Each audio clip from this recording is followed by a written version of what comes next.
안녕하세요, 섭입니다. 이번에는 손잡이를 가죽으로 감싸는 방법 여러 가지 중에서 한 가지를 간단히 공유해 드리려고 합니다. 어떻게 할 거냐면 이런 방식으로 할 거예요.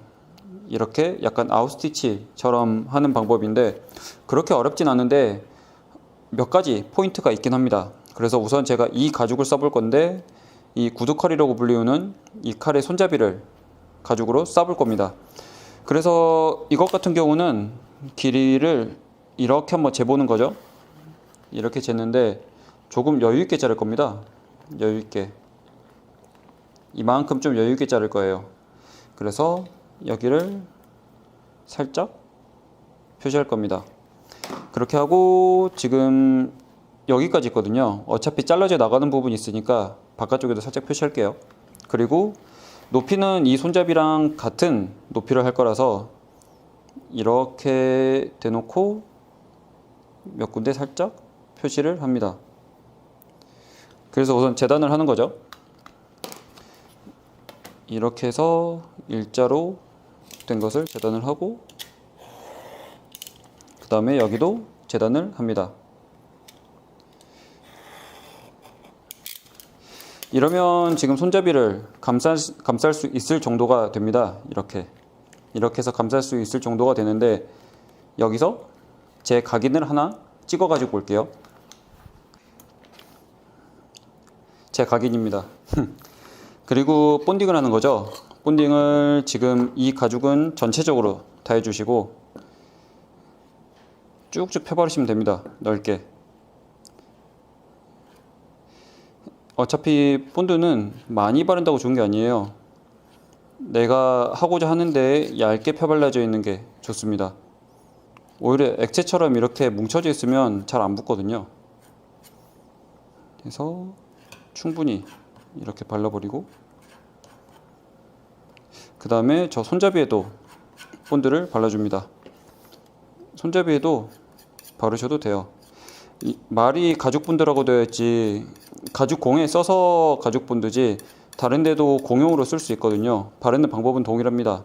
양쪽에 얇게 바르시면 똑같이 쓰실 수 있어요. 그래서 특히나 가장자리나 이런 데 확실히 좀 발라줄게요. 원래 저도 이제 이 칼을 산지는 오래됐는데 잘 그렇게 많이 쓰지 않다 보니 날이 아직 이렇게 많이 줄어들진 않았습니다. 그래서 이렇게 하고 제가 아까 보여드린 방식에서 바느질이 어느 쪽으로 올지를 한번 정해 보셔야 돼요. 지금 이것 같은 경우는 이렇게 아웃스티치로 나오는데 저는 바느질 방향이 이쪽에 오게끔 만들려고 합니다. 이쪽으로 오게끔 하려면 여기서 가운데를 이렇게 잡고 살짝 붙여놓는 거죠. 살짝 붙여서 가운데 맞춰놓고 이렇게 싸서 올라오는 거죠. 바짝 당기듯이 이렇게 해주시는 게 좋습니다. 당기듯이 해주시고 이쪽에서 만나지게끔 만들어야겠죠. 이렇게 되고 여기서도 바짝 당겨서 이렇게 해서 모아준 다음에 이쪽이 지금 살짝씩 떠 있어요. 그러면 이쪽을 조금 더 이렇게 압착을 할 때는 보통 이런 본 폴더를 쓰시면 됩니다. 그리고 이렇게 해서 누르기가 어렵기 때문에 이런 모서리 이런 데서 하시면 조금 더 낫겠죠. 이게 자 이렇게 돌려서 보여드릴게요. 이런 모서리에 딱 걸친 상태로 눌러주시면 확실히 눌러주실 수가 있어요. 그리고 저희가 어차피 바느질을 해야 되기 때문에 그 바느질 라인도 표시한다고 보시면 돼요. 이렇게 해서 꾹꾹꾹 눌러서 이쪽이 확실히 이렇게 공간 없이 붙을 수 있게끔 하시면 됩니다. 그러면 이렇게 됐죠. 이렇게 된 상태로 저희가 구멍을 먼저 뚫을 겁니다. 그리고 여기서 구멍을 뚫을 때는 이렇게 둔 채로 구멍을 뚫기는 쉽지 않습니다. 이렇게 좀 기울어져 있거든요. 특히나 이런 손잡이에 두께가 있기 때문에 그래서 이런 가장자리에 걸쳐서 해야 되는데 이렇게 하면 좀 불안한 경향이 없지 않아 있죠. 그래서 이 밑에 쪽에 살짝 뭔가를 받쳐주시는 게 좋습니다. 그래서 저도 지금 이걸 이 높이?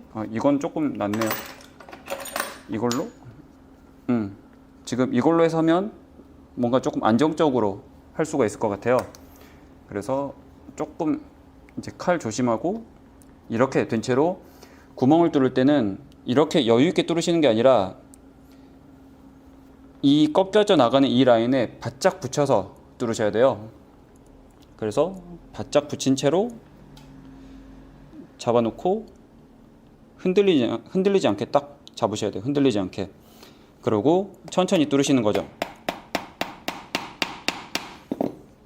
그래서 이렇게 이 구멍과 이 몸통 핸들 사이에 공간이 거의 없게끔 뚫으시는 게 좋습니다.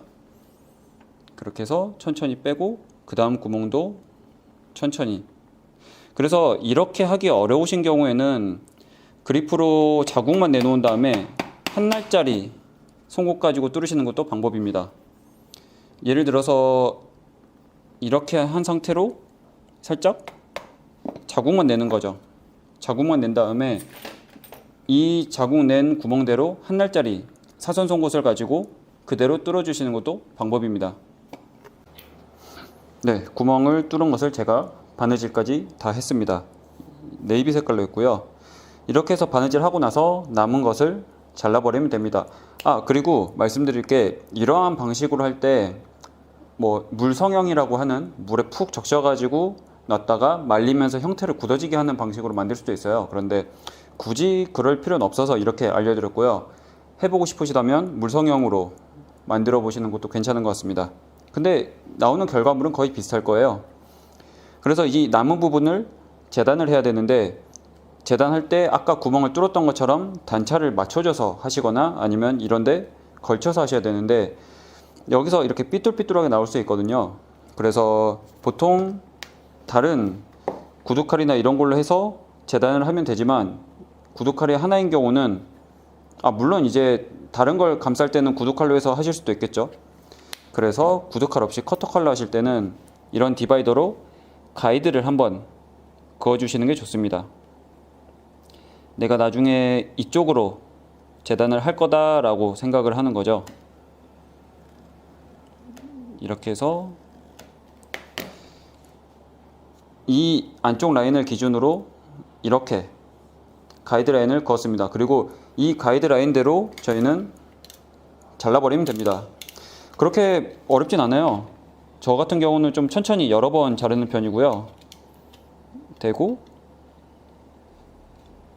이 가이드라인대로 천천히 여러 번 자르시면 됩니다. 그리고 단차가 조금 안 맞을 수가 없죠. 붙여놓고 했기 때문에 단차는 안 맞는데 조금씩 삐뚤어진 거는 뭐 사포로 갈아서 맞춰주셔도 되고요. 이런 식으로 해서 깔끔히 재단을 해버리시면 됩니다. 이쪽이 길게 남아있을 필요는 없죠. 그리고 이제 튀어나온 부분은 사포로 살짝 갈아내서 단차를 좀 맞춰주셔도 되고요. 그렇게 하신 다음에 토커널 처리를 하셔도 되고요.